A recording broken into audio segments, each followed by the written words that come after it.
Can you guess these legends by their paper trail? Every legendary football career started somewhere. I'm going to show you 5 consecutive stops from a football journey. It's not always their first 5, but they're always consecutive. Can you get it before the reveal? Let's see what depressing town number 1 is from. Stop 1, he was a quarterback at Monongah High School in West Virginia. Stop 2, he played defensive back at Kent State. And yes, he was there when it happened. Stop 3, he was a linebackers coach at Kent State. Stop 4, he was a linebackers coach at Syracuse. And stop 5, he was a defensive backs coach at West Virginia.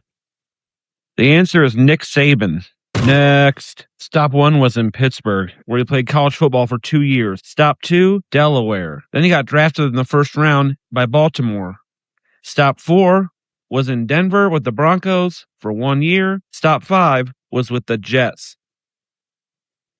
The answer is Joe Flacco. All right, let's try running back this time. This guy started his college career at East Mississippi Community College. Then he moved to Atson Stadium for stop number 2. Stop number 3, he spent a month in training camp with the Tennessee Titans. For stop 4, he was claimed off waivers by the Tampa Bay Buccaneers. And then in 2013, he went to the Patriots.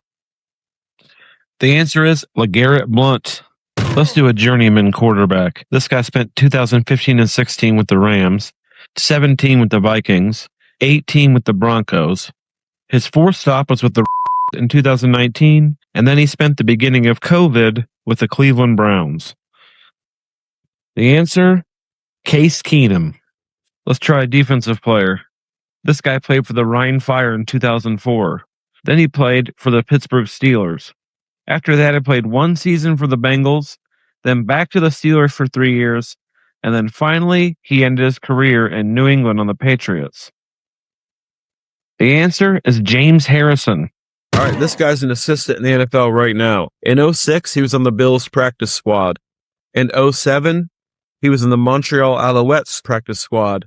He also spent part of 2007 in Winnipeg on their practice squad. Then he decided maybe football's not for me anymore and got into coaching, where he was quarterbacks coach at Houston. And then in 2012, he was a quarterbacks coach and offensive coordinator at Texas A&M. The answer is Cliff Kingsbury. Cliff Kingsbury. Okay, for this one, I'm just going to show you an image of a guy's NFL career. I'm going to give you a little time to look at it and then make your guess.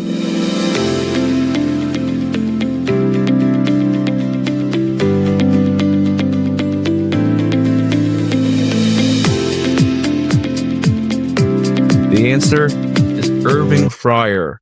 Sounds like a side character in Robin Hood. Stop 1 for this man was in 1965 at Wichita State, where he was a linebackers coach. Then he coached from 66 to 69 at Army. Then he was a linebackers coach at Florida State. Then he was a linebackers coach in the SEC at Vanderbilt. And from 1975 to 1977, he was a defensive coordinator for Texas Tech. He later went on to win multiple Super Bowls. The answer is Bill Parcells. All right, here's a college football classic for you. He was a quarterback at Brown. Then he was an assistant at Penn State for 15 years. Then he was the head coach at Penn State from 1966 to 2011, when he was forced to retire for reasons. It's Joe Paterno. The last 3 are going to all be quarterbacks. Played college football in Washington. Then he was drafted by Houston. Then he played for the Vikings. After that, he had a stint with the Seahawks. And finally, he ended his career in Kansas City. The answer is the great Warren Moon. Next quarterback, I'm just going to say the cities he played in. He started in Lubbock. Then he went to Norman. Then he played in Cleveland. His final 2 stops were in Charlotte and Los Angeles. The answer is Baker Mayfield.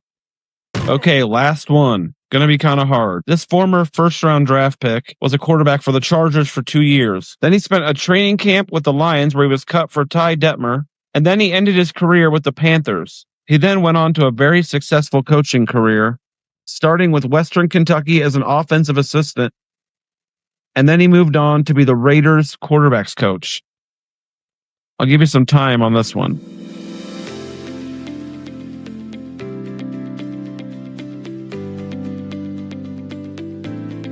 The answer is Jim Harbaugh. All right. That's all 12. Let me know how many you got right in the comments. I'm thinking about doing some other kind of topics too, like obviously other sports like basketball or baseball, and then maybe get into like actors or whatever. Let me know.